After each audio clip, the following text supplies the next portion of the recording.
Good morning, ladies and gentlemen. The witching hour is here. We've slipped slightly already, which is probably a good idea of how we'll carry on. But I'd like to start off by welcoming you on behalf of my colleagues in the BRE Centre for Fire Safety Engineering. Welcome you to Surgeons Hall and expressing our thanks to you all for being here to help celebrate a significant milestone. The Ruby anniversary, if you like, of fire safety engineering at Edinburgh University. We're very proud of what has been achieved over the past 40 years and feel it is appropriate to pause and take stock, review where we are at the moment, and start considering what direction we should take in the future. The two-day symposium also provides us with the opportunity to bring together our alumni, who we hope will feel the same pride in the knowledge that each one has played a part in our success. And it's been very interesting standing at the door downstairs, greeting the alumni from 40 years ago and identifying them. I think I recognise just about all of them. I think I have a bit more hair than many. The symposium programme has been developed to cover as much as possible of the full range of the relevant sub-disciplines within fire safety engineering. The range of topics is very broad, from smouldering to the behaviour of structures in fire. And with the exception of the medal lecturers, the speakers have been selected from either current Edinburgh University staff, graduates from Edinburgh, or long-term research or educational partners.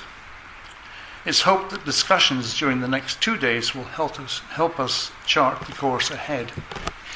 I've got to interrupt what I say here by giving the announcements of a domestic nature, where the loos are. They're downstairs. More important, because this is a fire conference, we have to talk about fire alarms. There are no tests scheduled for the next day, so if you hear a continuous bell ringing, you'll know that we've got to get out. And the fire exits, I feel like an air stewardess, that way and that way. If you go that way down the stairs we came in and out into the courtyard, if you go out that way you end up in the street behind Surgeons Hall. The toilets are downstairs, reasonably accessible. There is a lift if anyone feels that he can't walk down the stairs to get to the loos. It's just through there.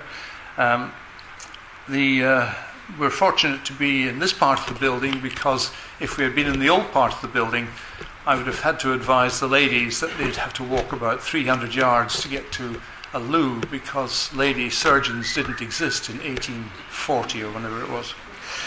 Coffee and lunch will be served coffees will be served directly downstairs, and I believe lunch is over in the hotel, just off to the left as you exit the building from the way you came in. Wi-Fi access information is included in the delegates packs, which you received at registration. And if any of you require assistance, don't ask Luke, don't ask me, because we don't really know anything that's going on. Ask one of the people in red shirts. They're very, very good at their jobs. I think there's one more thing I have to mention, and that is the dinner tonight. And I'm not going to say anything about that, because Luke will be summarising the day's events at the end of today, and will give you details of where we have to assemble. Okay, to move on.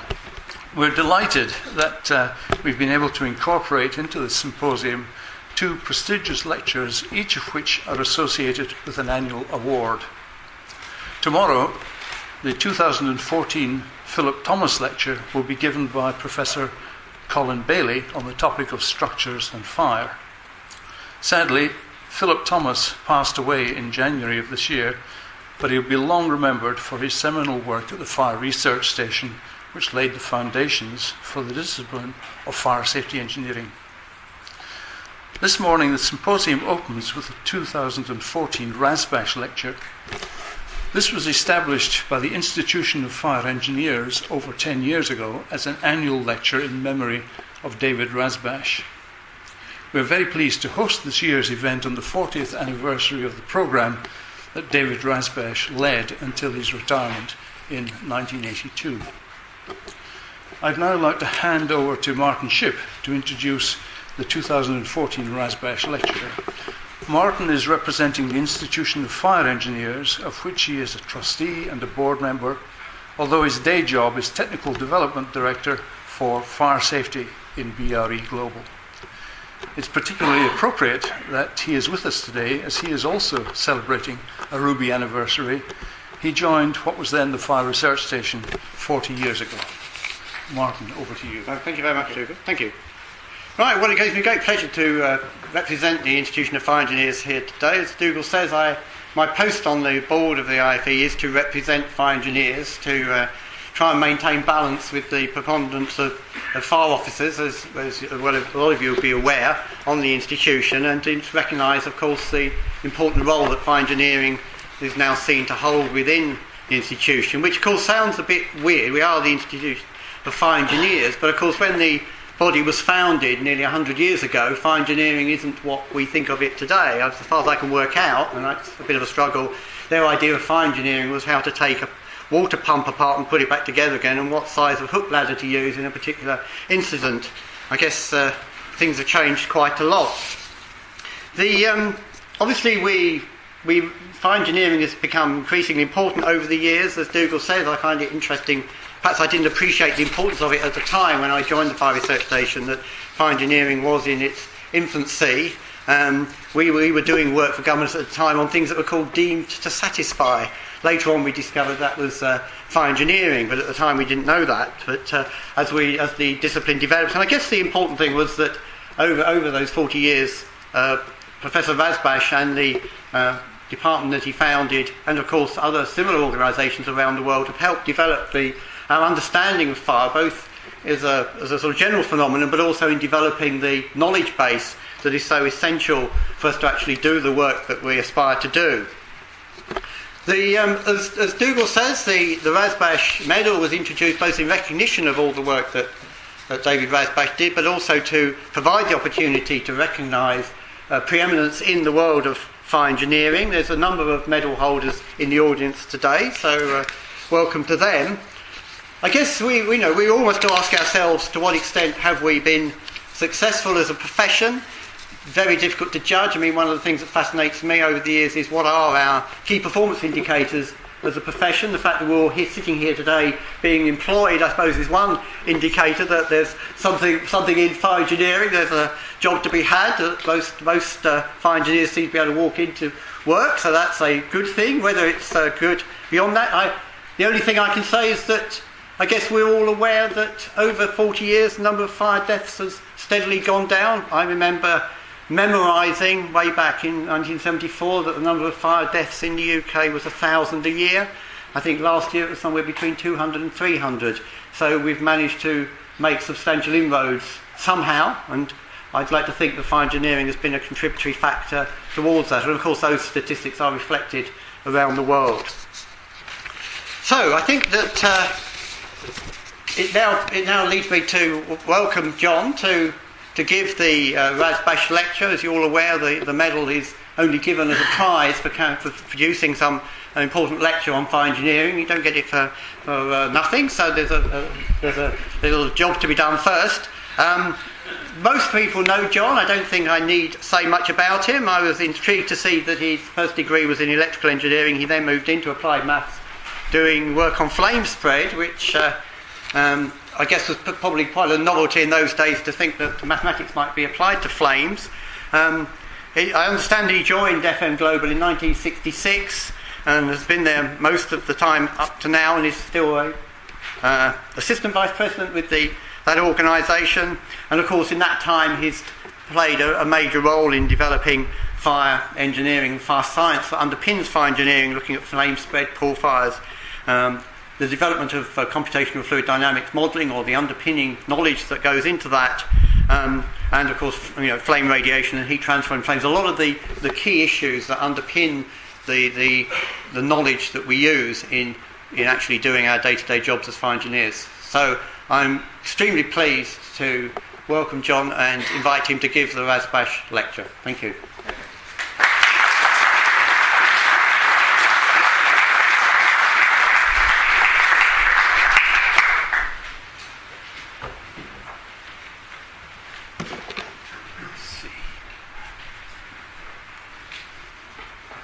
Oops. You find me here. Sorry. I'll get to. Hang on a sec. Oh, sorry. Wrong one. Here he goes. Thank you. That's you. Great. Good.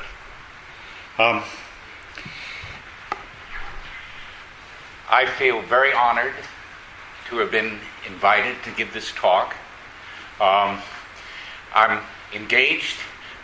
I'm going to be presenting to you new research, right? And it's a wonderful opportunity to try to communicate about radiation and incomplete combustion. It's a subject that when I was employed by Factory Mutual, now known as FM Global, about 48 years ago, as a matter of fact. So I've been working, and I had taken on inside myself the challenge to understand these flames.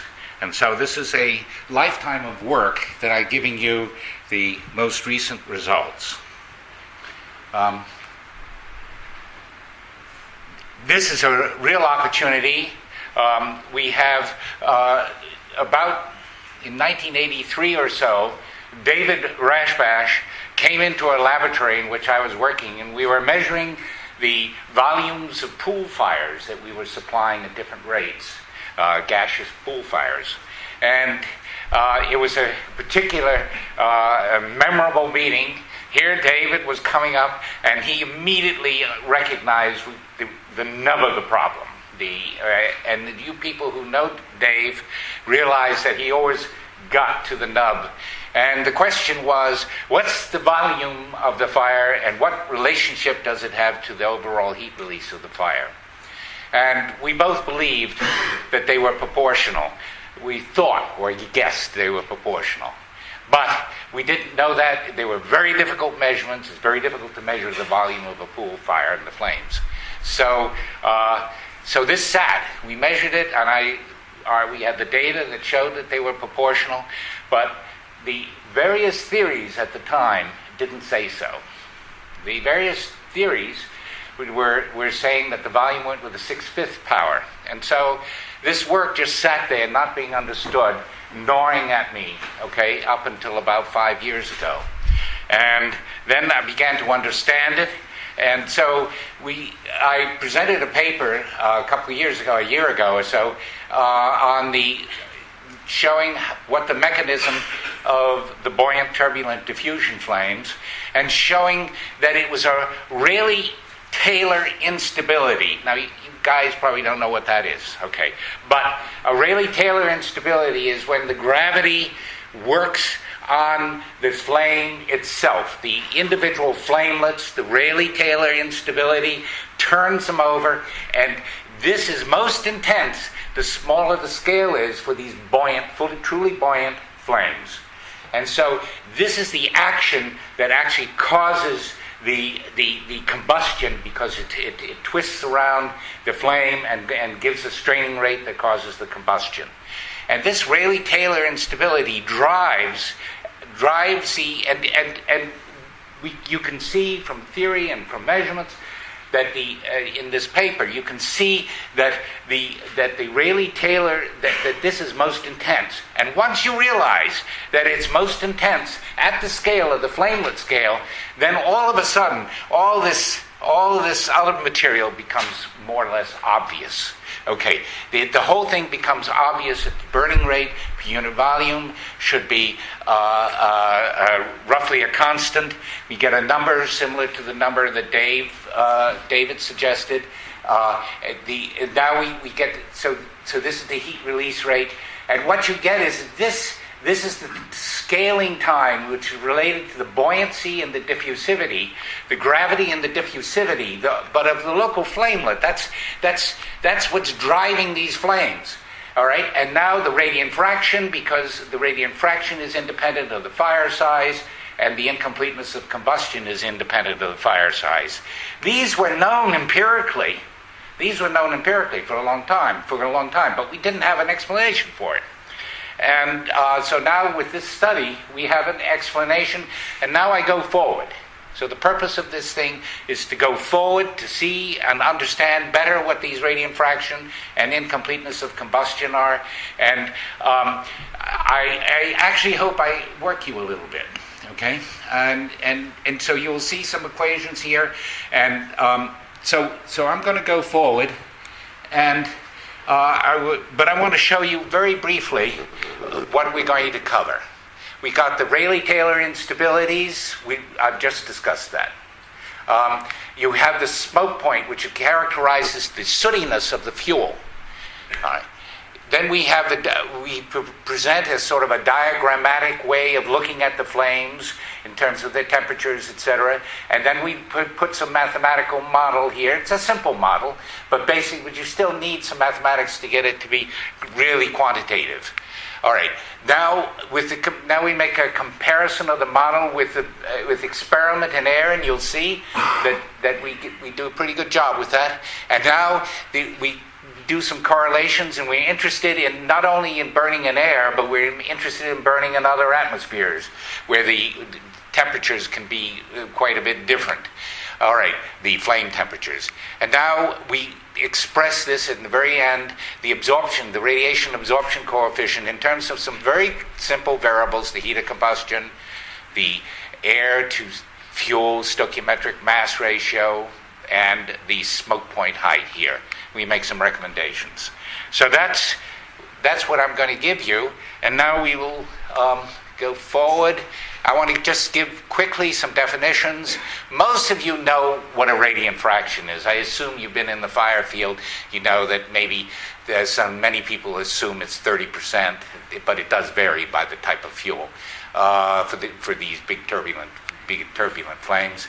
Then you have the convective fraction, which is the stuff that goes off, and you measure it high up with the thermocouples, the amount of convective material coming off the fire, and convective heat. All right, and this is the incompleteness of combustion. That would be the remaining unreacted chemistry that leaves the fire zone. Okay, so conservation of energy says these are the only three things that it can be. So we add them up and we get the total heat release rate. Now we divide through by m the total rate of combustion, or supplied combustion, theoretical combustion here.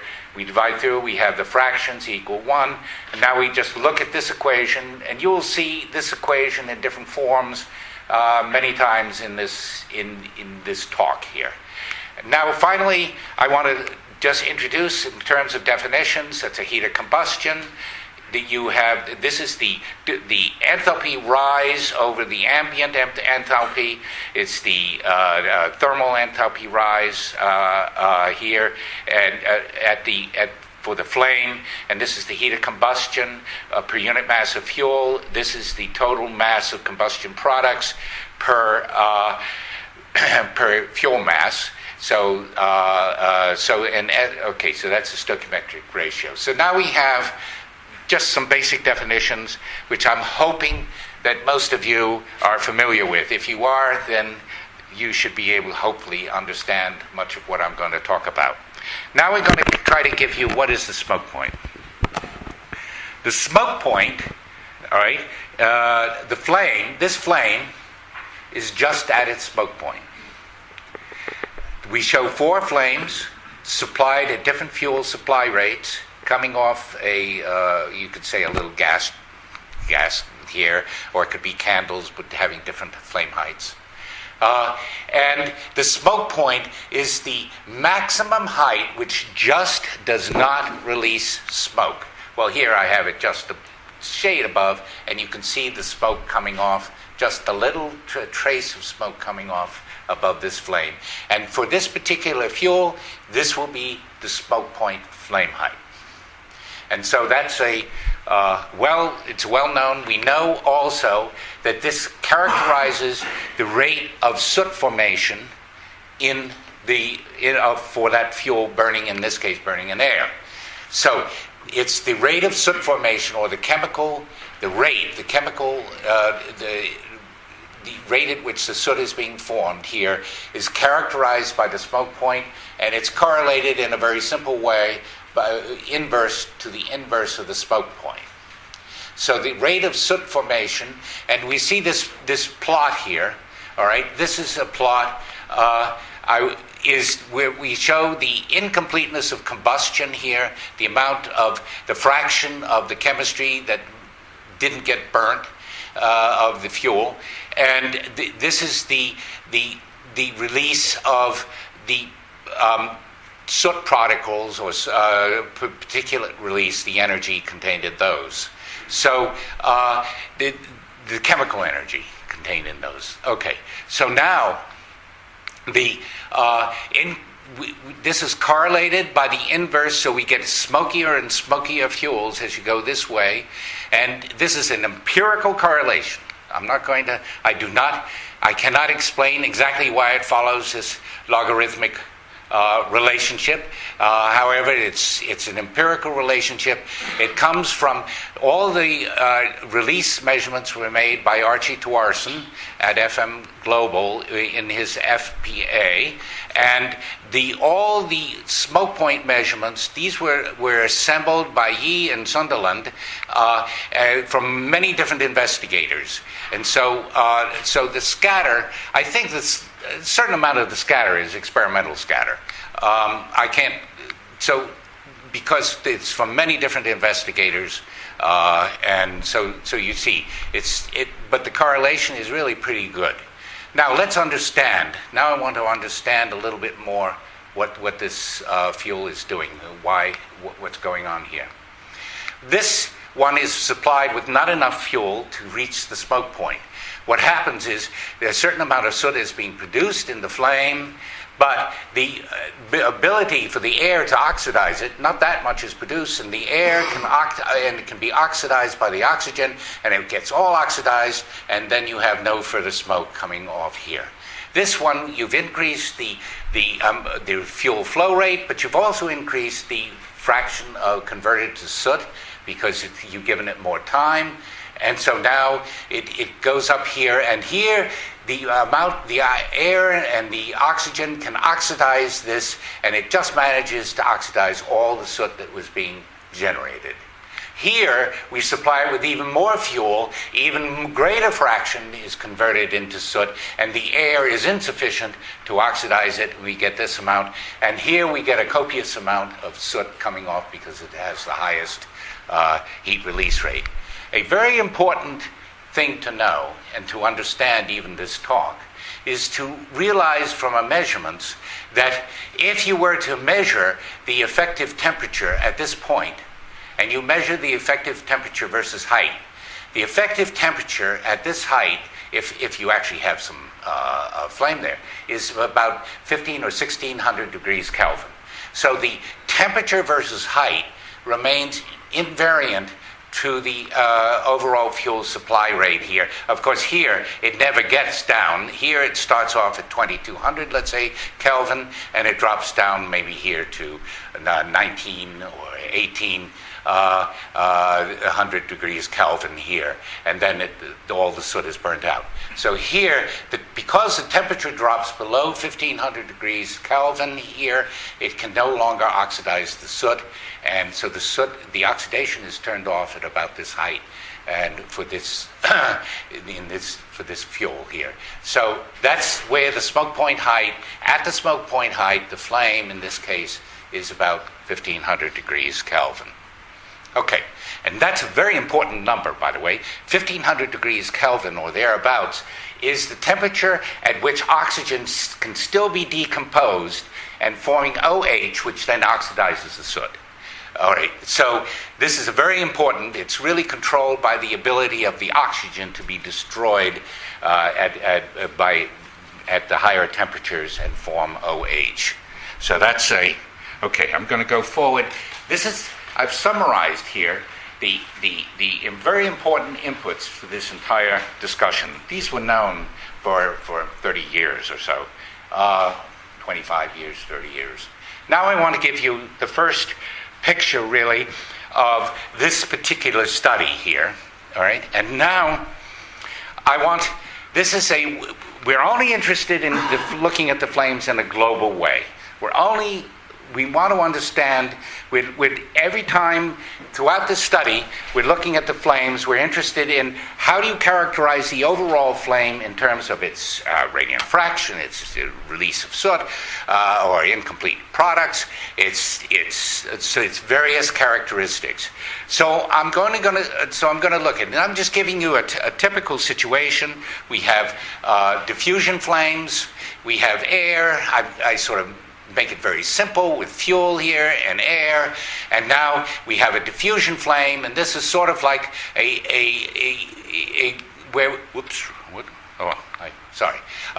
this is the okay. So here you have the maximum temperature, and this is the characteristic maximum temperature for the burning of the flame.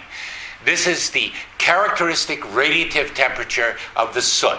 Okay, that you certainly actually gases they also radiate. So it's a characteristic temperature, and this is an average temperature, a time average temperature. But soot and radiation, you have to take the fourth power. You all know that the radiation goes with the fourth power of the temperature. So you take the fourth power and you weight it by the fourth power. Well, the higher temperatures get more heavily weighted, and so therefore you are up here. And it turns out with a little simple integral, when you have a very simple way of looking at the flames, you get these numbers. If you implement the fourth power, you get the number, the TRF, the temperature rise is for the flame radiative temperature rise, the effective T to the fourth one, is 3/4 of the maximum diffusion flame temperature.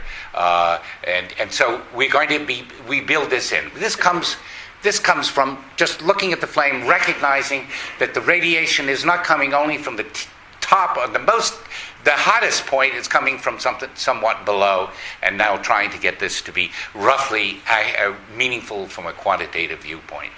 TRF is actually, at a given point in the flame, you can measure TRF. It's a measurable quantity. I'll show you. You call it a Schmidt temperature. And what we have is we have a flame here, we have a black body oven here, it has a certain radiance going T to the fourth, it has this radiance that's coming out, and if you view it from this radiometer, if you didn't have the flame, you'd get a certain radiance from the oven, it would go all the way out through here. If we put a flame in between, then there's an absorption some of this radiance is going to get absorbed by the absorption coefficient, the length L that it has to go through, and the Stefan-Boltzmann constant there. And so some gets absorbed, so that gets subtracted. But the flame is also radiating, and if the flame is radiating at its TRF temperature, or to the fourth power, and therefore we have we subtract something and we add something, and when you subtract and add the same amount, so you wind up with the I oven, then you've balanced it, and you know that what the effective TRF is. So this is just simply to give you a picture that it's not that this really does have some measurable meaning. Of course, the flame, you have our big turbulent, buoyant flames, have many different heights, so the average temperatures vary a bit with position. But I'm just giving you, this would be at one position, you can make one measurement.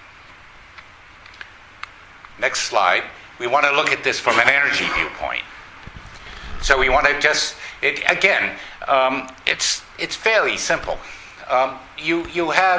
We have the peak temperature in the flame, peak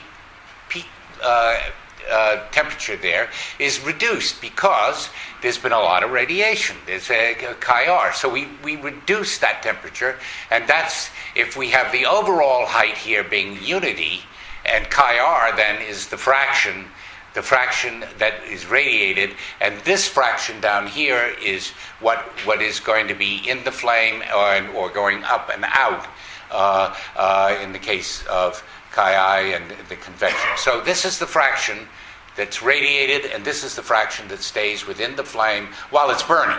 Eventually it releases, above the flame. Now, so that's the point of this graph. We showed you the 3/4 here, and now we just implement this. This is the energy supplied per unit mass of your burning heat of combustion. I defined this. This is the ambient enthalpy. This is the increase. HCH minus H naught is the increase in enthalpy, which would be delta H, the heat of combustion, divided by 1 plus S, which I showed you before. And this is the convective component that is not radiated, and we have our simple relationship we have the Cp times T convective minus T naught up here, which would be that, but this is 3/4, TRF is 3/4, and I have to put this 4/3 power in here because there's a difference between this temperature and this one is only 3/4 of that one. So here we have the radiant fraction expressed in terms of this simple relationship. And again, we're going to be looking at something like this equation over and over again as we go through in this talk. Now I want to, here we're looking at it again. This is the governing equation expressed in physical terms, in using physical variables. But in order to really be able to look at this, it's also, by the way, I was trained as an applied mathematician. And when an applied mathematician goes and looks at physics, he's always going to put it in the dimensionless form. Always. Because you can see things, because it simplifies it, and you can see certain things that you get confused by all the symbols with the physics. We can simplify it, reduce the total number of symbols, and so that's what we're going to do here. And it's important because we can introduce physics as we're doing this. We introduce the 1500 degrees Kelvin. That's a critical temperature. It's a temperature at which the oxidation of the soot can, above that temperature, the soot can be oxidized. Below it, it cannot. This is the corresponding H reference. This particular number I've chosen very, very carefully based on empirical evidence. And I choose this number here. It relates to whether a flame will release soot or won't, or smoke, incompleteness of combustion. So we basically, it's a carefully chosen number that makes all this modeling work. And this is the dimensionless temperature. So this is the 1500 or whatever. This is whatever the characteristic flame radiation temperature is divided by this reference temperature. If this is greater than 1, the soot is going to get oxidized. If it's less than 1, some of it won't get oxidized. All right. So this is the ambient temperature, the ambient supply. This is the heat. This is effectively the dimensionless heat released by the combustion or the supplied heat by the combustion process per unit flame mass. And so now that we insert these variables in here, we just insert them in mathematically, and we get here, instead of 1 minus this, we have 1 minus this. This is the energy supplied. This is the convective energy released here. And if I multiply through by this term here and just simplify, I get this is the related to this, the total enthalpy above absolute zero minus the enthalpy that relating to the 1500 degrees Kelvin. If it's greater than 1, this will be greater than 1, and if it's and all the soot will likely be oxidized, and this is the supplied energy. So this is the radiant fraction. It's a very simple expression, and I think hopefully it actually helps in understanding this talk. Now we go forward. Now I'm going to apply it to the radiant fraction. And this is the last introduction I will talk a little bit about mathematics, but this is the last real physics that I'm going to be introducing here. Okay, with equations, that is. The radiant, this is the total, if we have a given fire, it has a total heat release Q dot. What fraction of this is released in the form of radiation in all directions? Okay. This is the area, the total area, global area, looking at the flame. And this is the radiation per unit area. This is a fairly standard way of reporting. We got T to the fourth. We have a reference temperature because the ambient is radiating back at T naught. So this is the excess over the ambient radiation and T naught, which is very small numbers, okay? But we just put it in just to be careful. Okay, this is the effect. This is a certain amount of the heat doesn't escape the flame because it gets self-absorbed, and this is the absorption coefficient. And so we have this. If I have a very long path length, this will be small, and this is unity. But if I have a very short path length, the length over which that flame is radiating will be less, and there'll be less radiation. So this gives me effective path length. All right. The overall heat release rate is the flame volume times the heat release rate per unit volume. So now this number, which Dave Rasbash would love, is here, and multiplied by the volume of the flame. Now we have the radiant fraction again, and what I'm going to do is I'm going to divide Q dot. I'm going to divide QR by this term here. So I just divide it, and I wind up QR. Yes, AF is in the numerator, and now we have VF in the denominator here after I've divided through. So now I recognize, one recognizes is the area over the volume, but we know that the volume over the area is something called the mean beam length. And people who have been working a bit in radiation know that this is a common sort of thing. It's like the hydraulic diameter type of thing, and you have the factor of almost 4 here. 3.6 is an approximation due to it's an effective approximation that works for many different geometries. And so this is the mean beam length, and so I have the area divided by the volume is 3.6 divided by the mean beam length, and now I simply insert that in here. I multiply and divide.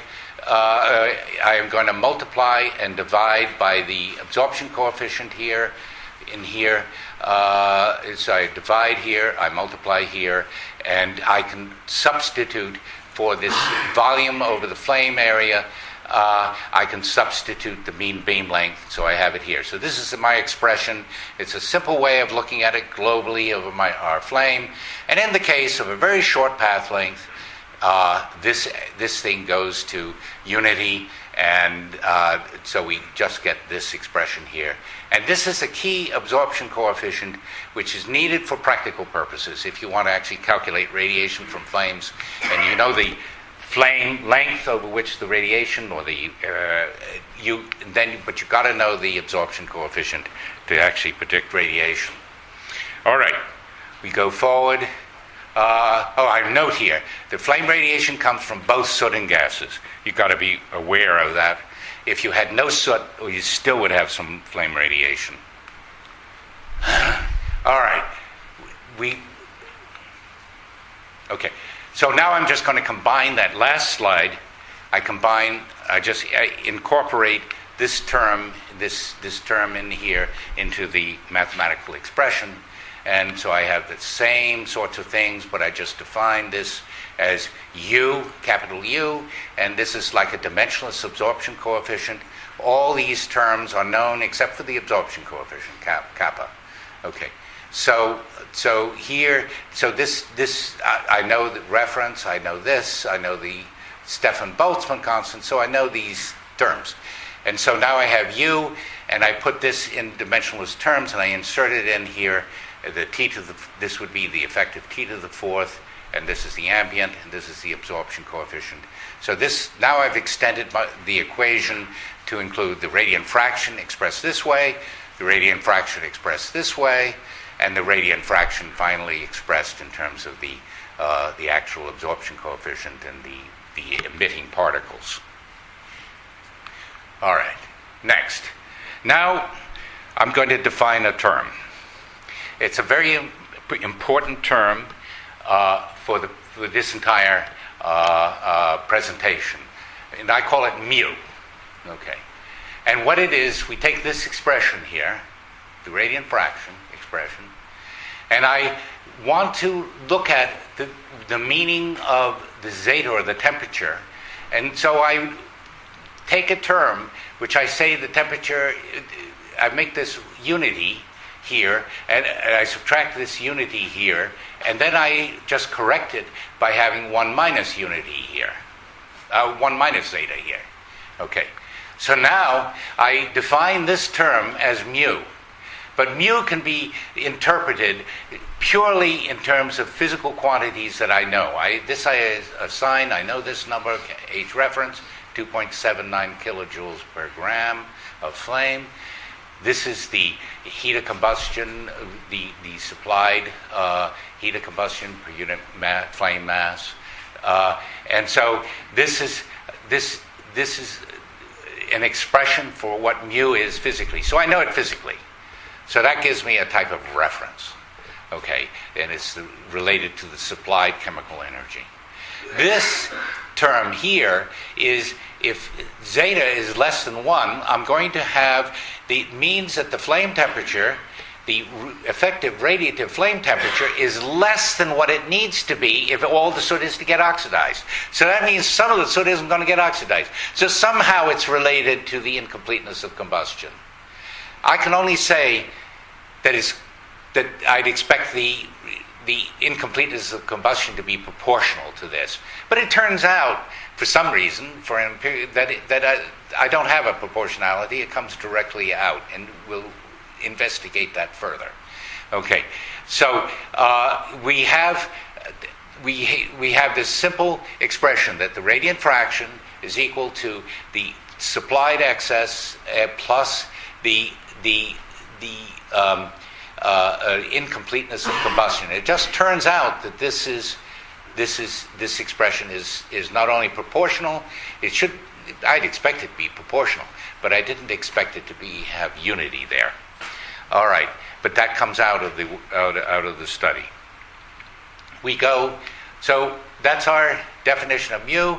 And chi-IA, I can express it, and I just take the same equation here, and I say chi-IA is the maximum of either 0 or the radiant fraction minus mu. So if the radiant fraction is a little bit bigger than this, then I will have some incompleteness of combustion. It has these 4 properties. Hopefully you've read them. Okay, I'm saying the same thing. Well, chi-r is a linear function of mu. That's an empirical fact. Okay, it is approximately. I'll show you that later. Okay, it's approximately a linear function of t. Adiabatic. That's not exactly a straight line, but it is almost. And mu is a function of that I show you here of these quantities here. All right, so it's.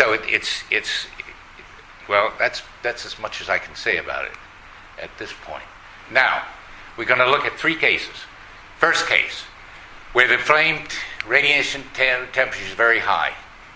There, the soot gets oxidized. Next, a more normal situation. The radiant fraction is less than 0.2. The incompleteness of combustion is less than 20%. And the radiant characteristic flame radiative temperature lies between these temperatures.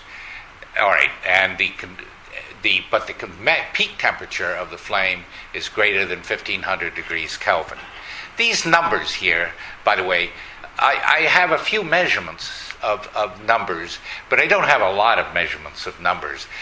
But this all makes sense in the picture that I have of the flame chemistry, because remember, these flames, it's not so easy to measure. It's just like the volume is difficult to measure, and we just have an image of these flames. I'm presenting a simplified image of these flames in order that we can get a picture of of what's going on. So I put these temperatures here because we know this temperature is important for the combustion, the 1500 degrees Kelvin. So we put this in. We know we get a lot of data that guides us. So for the aliphatic hydrocarbons, what are aliphatic hydrocarbons? Methane, propane, propylene, simple hydrocarbons, chain hydrocarbons. And now below, where we get copious soot, we get really ugly-looking flames. Almost all aromatic fuels are of this nature. They have the benzene ring, and anybody who has a chemistry background automatically knows it, and people who don't have a chemistry background may not know it, okay?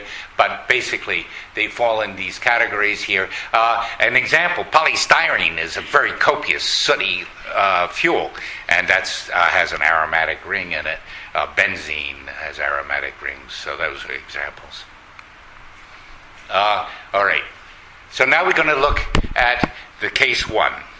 Case one, the complete oxidation of soot. Well, the characteristic effective radiation flame temperature is greater than 1500 degrees Kelvin. That means the soot, the characteristic temperature of the soot is greater. There's plenty of energy, chemical energy, the thermal energy there supplied. So I can now, and before the flames finally die away, they will oxidize the soot. And so that sits up there, and that's a simple situation. I have my relationships. This is the radiative loss. I have a higher temperature. I sort of imagine we have excess oxygen in the air, and so we have this situation here. Not much soot. Not that much soot. And if you put a little oxygen in the air and burn methane, you won't get any soot. And even methane gives you very little in the laboratory, but big fires, you get a lot. Okay. Next slide. This is case two. Now, this is the most typical case. You have the aliphatic hydrocarbons. You have all the fuel decomposes in the flame. You see none of the original fuel coming out of the flame.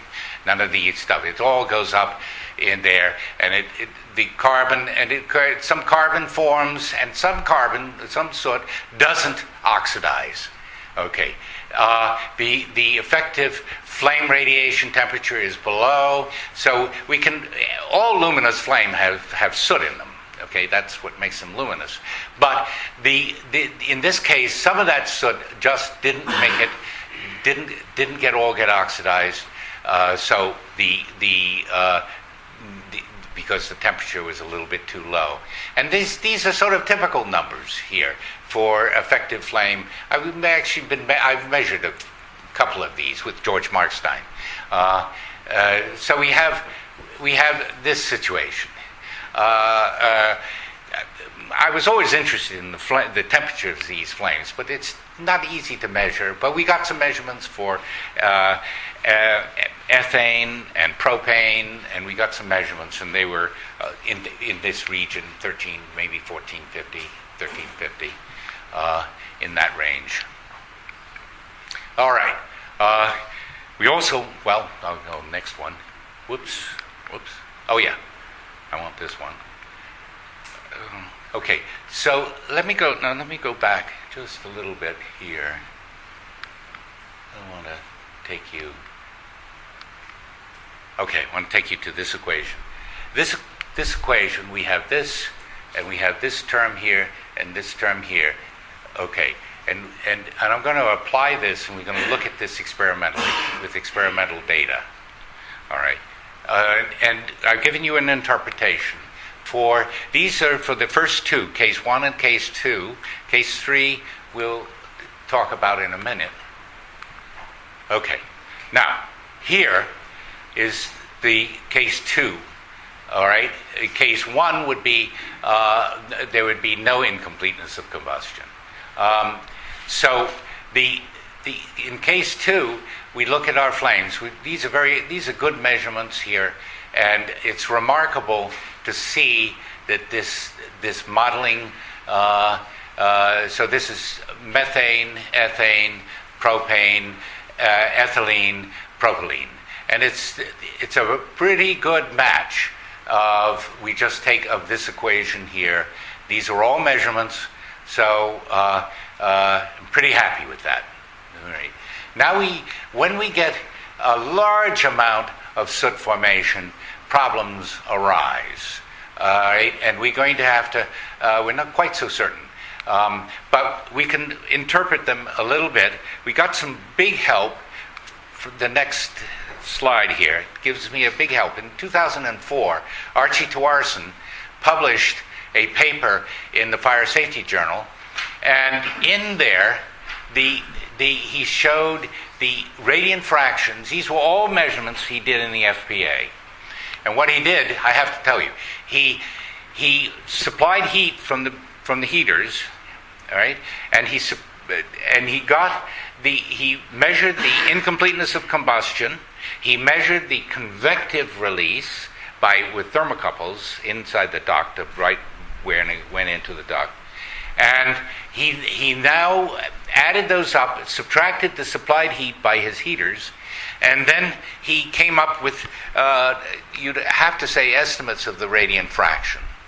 And so he has the radiant fraction, but the incompleteness of combustion, there were good measurements there. And so what we were interested for a long time, what happens when you have the incompleteness of combustion that gets to be significant here? What causes it to tail off? What causes it to eventually decrease?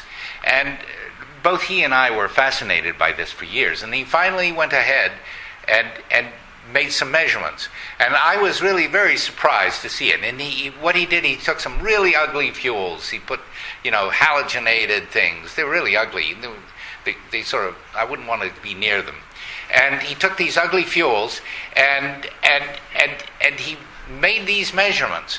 And so what we see here, and this is his curve fit. This curve is Tuarson's fit. I just put a line through it here, just to see, and just to show it linearly decreases down to this 80%. Above this, of course, it's so incomplete that 4/5 of the fuel never burns, never gets oxidized. So it's really ugly here. And you wonder how a flame can even work there. And you wonder that the thing is so sooty that when you look at it, you barely ever see a flame, even in a little experiment. So you have some flames, otherwise it wouldn't burn at all. So something gets above 1500 degrees Kelvin. But most of the stuff is just black stuff that immediately decomposes at low temperatures as it's being heated, and so it just decomposes, immediately forming soot. And once it's forming soot, the soot has a big molecular weight. It doesn't diffuse, and it just sits around and is super lazy, and it doesn't get involved in the flames. So it bypasses the flames. Okay, and so now we just have to somehow we would need to model that to get some idea. So that's what we have here. I have an approximate model for this. The copious soot formation, case 3. It decomposes, much of it, if not all of it, decomposes at low temperatures and bypasses the flame. When it decomposes, some of the lighter species, like hydrogen, H2, or other things, float off to the flame, and the soot remains behind. And so it's not a very pleasant to think about it. It's not a very simple situation. But here we have the case, empirically, you begin to get this bypass after 20% incompleteness. And here, with the model, the zeta, according to our model, the model says that our zeta, we're only going to be at 1200 degrees Kelvin here. This is at, or less than 1200 degrees Kelvin.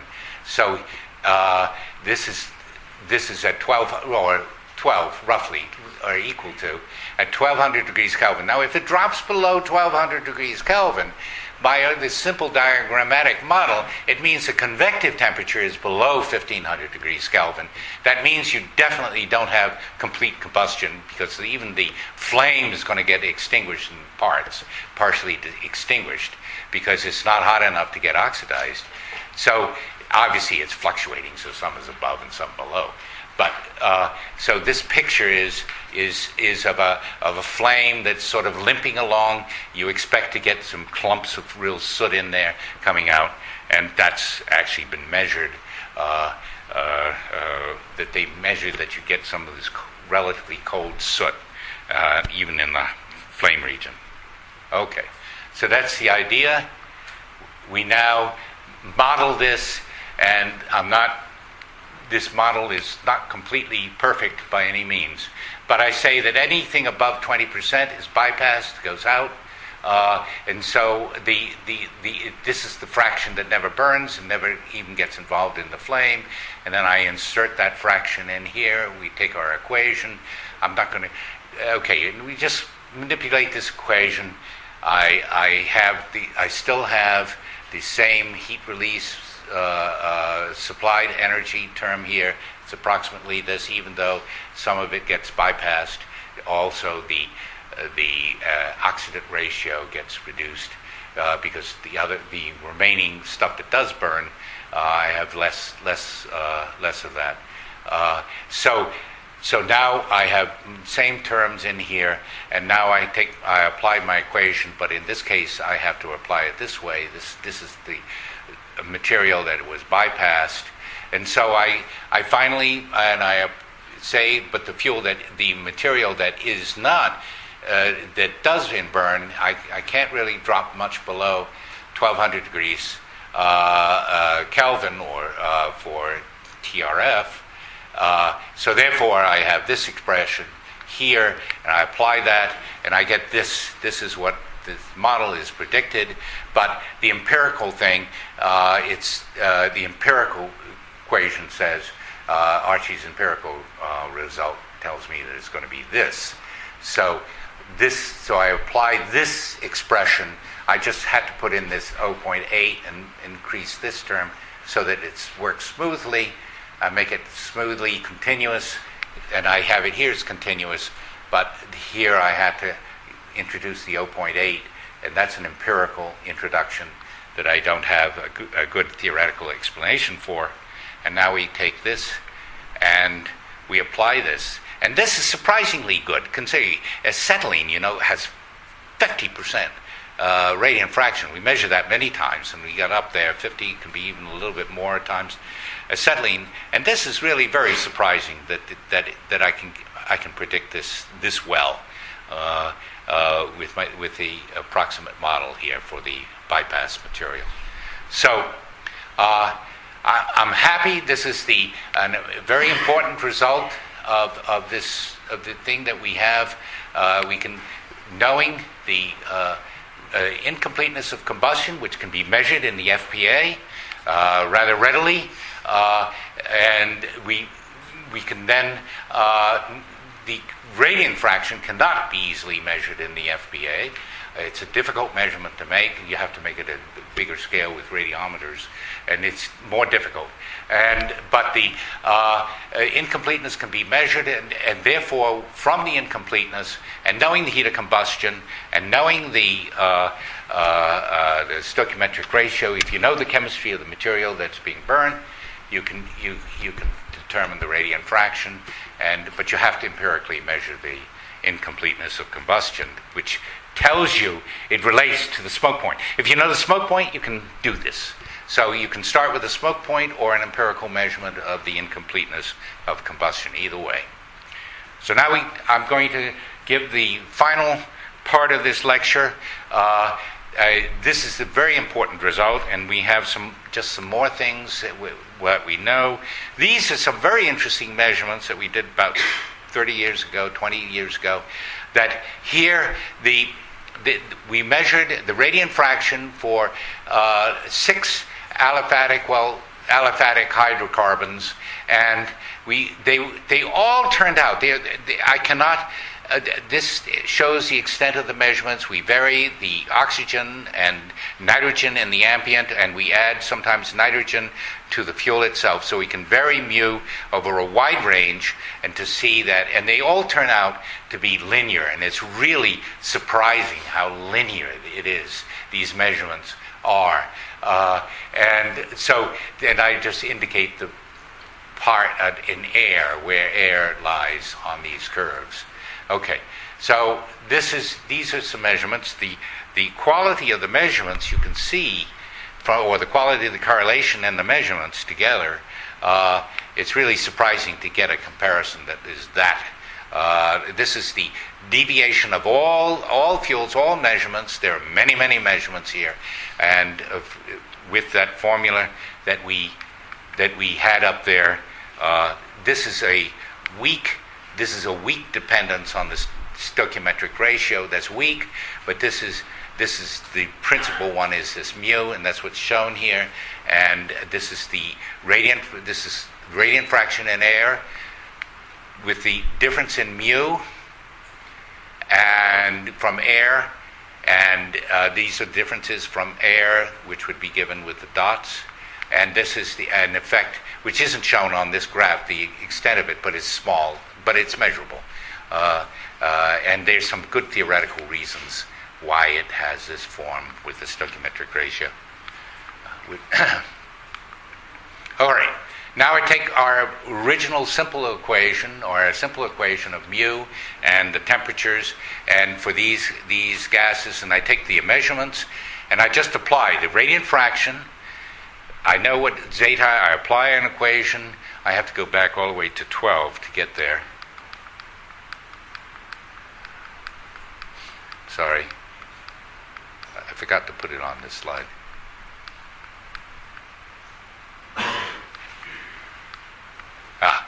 Okay. So I apply just simply this equation here. All right, I apply this equation here, and when I know the radiant fraction, and I know what mu is, and so then I infer what zeta is here.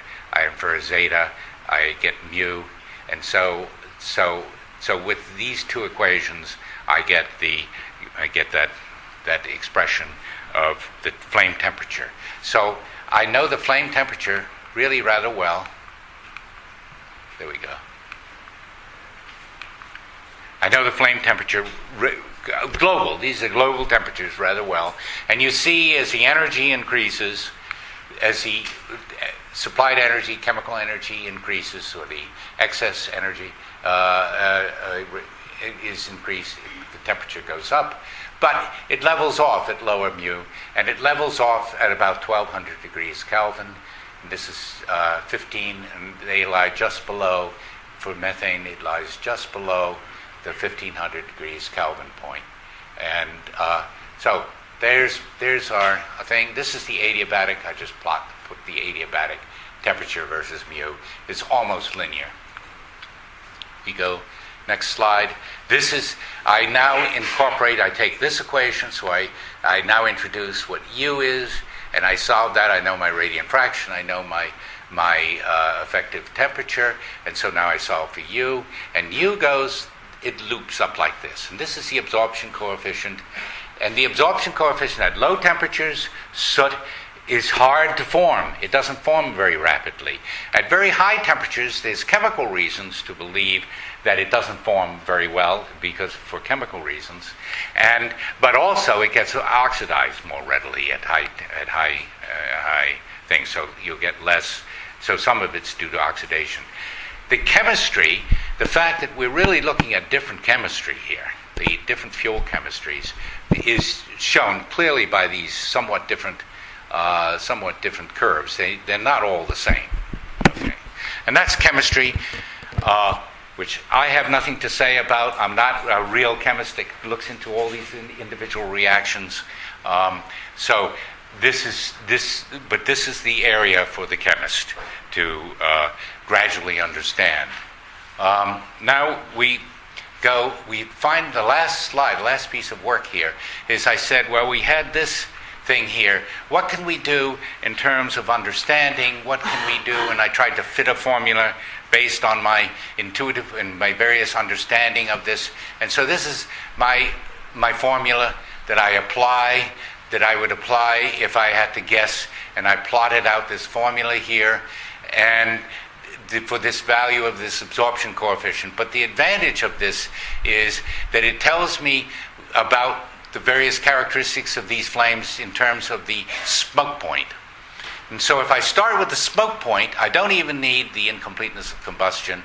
I can come up with this result for another fuel, a solid fuel or something. And you can determine the smoke point of a solid fuel. It can be routinely, you can do that actually in the FPA. So you get the incompleteness, you get the smoke point, or I could directly put the incompleteness in here. Either way. And so now we can get the absorption coefficient, which is needed for applications. And this is the real completion of my talk. I have no idea how much time I've taken. I'll give you the conclusions. I'll give you the conclusions, and then we'll discuss it, and then I hope we get some vigorous questions. Okay. First of all, I talked about this Rayleigh-Taylor. I didn't go into all the details of exactly how you do it. But the important point I want to leave with you, if you understand the mechanism, and you understand the fact that the Rayleigh-Taylor wants to twist the flames at the flamelet scale, that the twisting action or the injection of the twisting and the mixing process is maximum at the twisting scale. If you realize that at that scale, now all of the fact that the heats, the radiant fraction, the incompleteness of combustion, and the volumetric heat release, all of these being constant, all of these for pure buoyant flames becomes obvious. Okay, it just becomes obvious. So it is. That's the key. All right, and I haven't derived and shown you all that, but you have to enter into that and realize that. And when you get, and it leaves me very excited because when you actually can get something that is obvious, it really means it's very satisfying. My original creeping flame spread work, it wasn't obvious for years. Okay. This is the smoke point. That's an empirical relationship. I showed you that. I gave you some interpretation. We provided a diagrammatic relationships in terms of temperatures. We express this with a mathematical model with some equations, and we get chi-r and chi-I. We get an excellent comparison of experiments for burning in air. We get a correlation. We can generalize this because we have very good empirical measurements, and they correlate nicely in general atmospheres. And then we have predictions of the flame radiation absorption coefficient in terms of these simple, well-known, relatively well-known variables. And so now we really, that absorption coefficient, if you know the path length, often when you want to get the radiation in a particular situation, you've got to know the path length, and you've got to know the amount of stuff that's radiating, and if you have the overall radiant fraction of the flame, you from the type of fuel that it is, etc., and when you have that, and then you have the absorption coefficient, you can begin to calculate radiant fluxes. That concludes the thing, but now I want to talk about what we don't know. Okay, what do we don't know? We don't have a good theory for pool fire burning rates. No. We've got hundreds of empirical studies of measuring pool fire burning rates. Hundreds out there. Literature is massive. But we don't have a good theory. Okay. This existing thing will tell us, knowing the absorption coefficient, we can begin to turn into it's not totally simple, but we know things. We can begin to apply it. Then you need that absorption coefficient to know how much that radiation is absorbed before it gets to the fuel surface. We need an absorption coefficient if we are to get wall fire heat radiation with a simple formula on wall fires. We need that. Okay. All right. What is surprising, that caused me years of delay, is I didn't have measurements of the incompleteness of combustion in general atmosphere, in diluted and oxygen-enhanced atmospheres from the FPA. It's just, we haven't got them yet. Okay? And this is a nice, simple thing. They have an FPA here. They could be measuring this, okay? And it would make a very nice study, okay? The incompleteness of combustion, that's a routine type of measurement. And I know all measurements are difficult, but it's been done. Many people they can get agreement, and so I call it routine. Okay. Now, this is a fascinating question. Okay, and Lou was the one who put me. Lou Grizzo. He'll talk to you this afternoon. We have very large pool fires. Okay, of LNG, but they have a smoke mantle on them sometimes. And when they have a smoke mantle, they don't radiate as much. And the question is, what is that effect? Well, we don't understand it yet. We don't have a real model for this. We have correlations, but we don't have a model.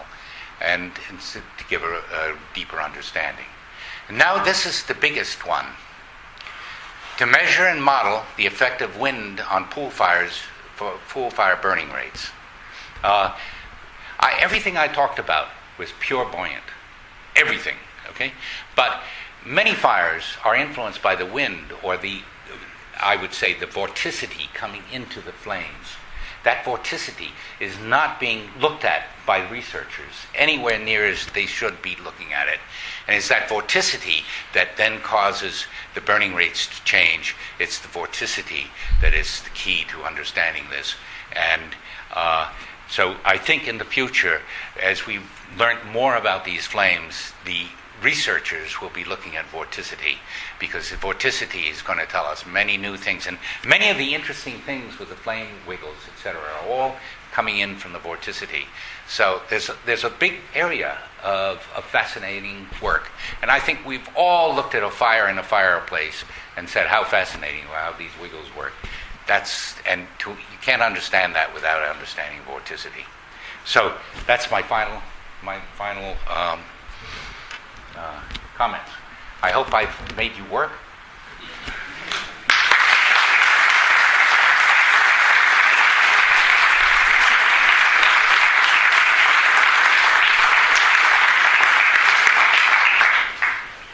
Okay, you happy to take questions then, John? Sure. Okay, before we do our medal. So the interesting start to the proceedings this week. So has anyone got any questions? Everyone a bit too stunned.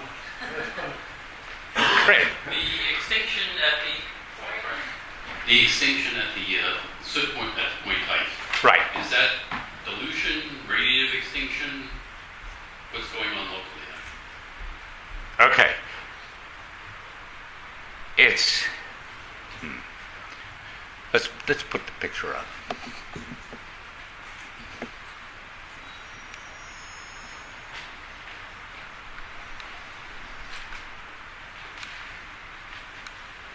Okay. At this point, this temperature, I and George Markstein measured it, and we got 1600 degrees Kelvin. Other people have gotten 15. Okay, I'm not going to argue about that. Okay,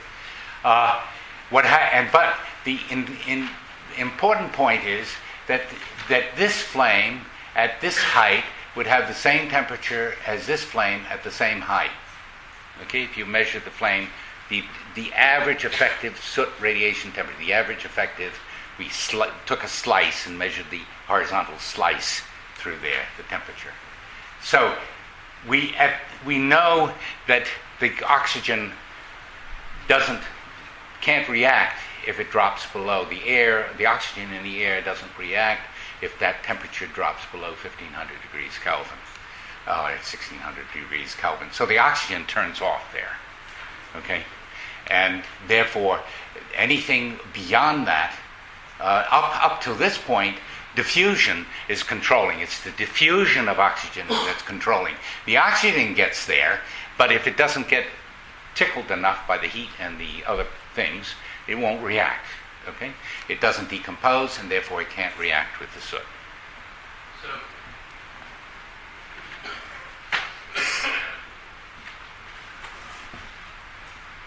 You have a strong enough voice.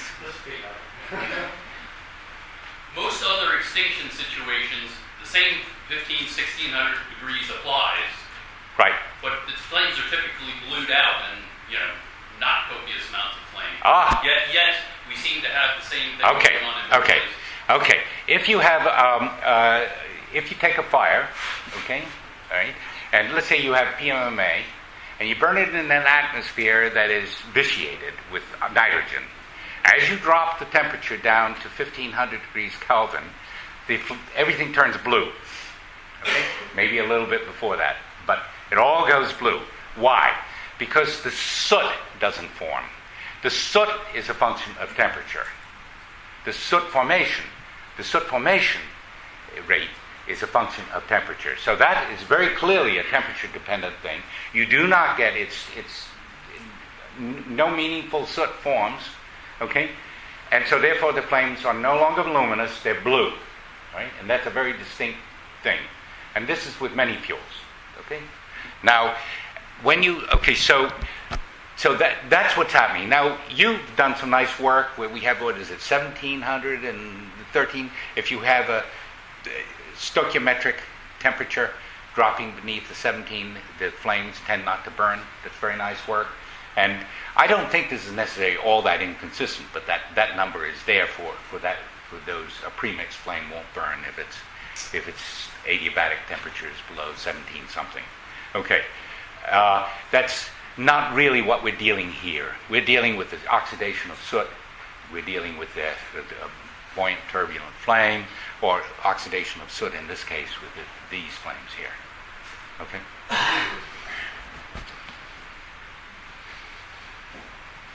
Got it. Hello.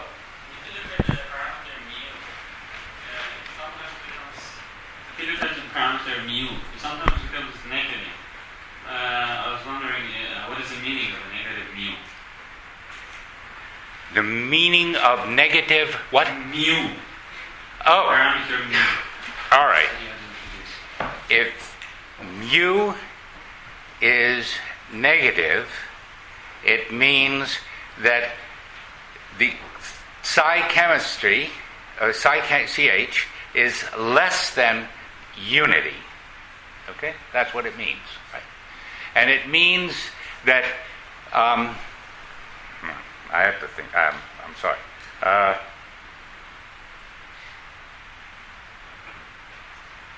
It's a good question. I don't have an immediate answer. It's a good question.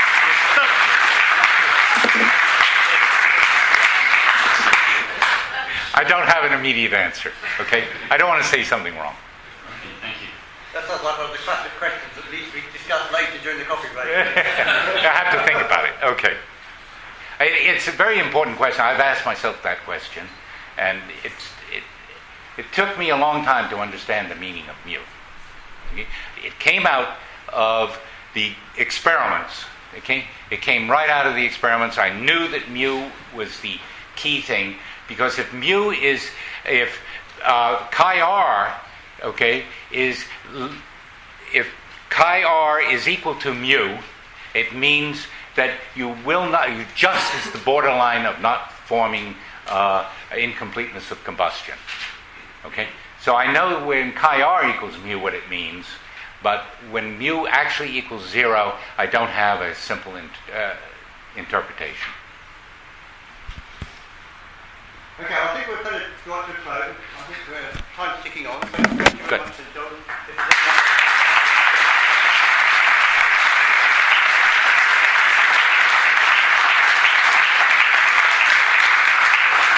Finally, it's now my great honour to present John with the Rasbash medal, which is, for those who've never seen one, is a picture of Rasbash. looking very typical. So Like David. that's right, exactly as you remember him, and those of us who remember him. And it's, I think we're very pleased on behalf of the IFE to present this to you. Thank you very much. Thank you very much.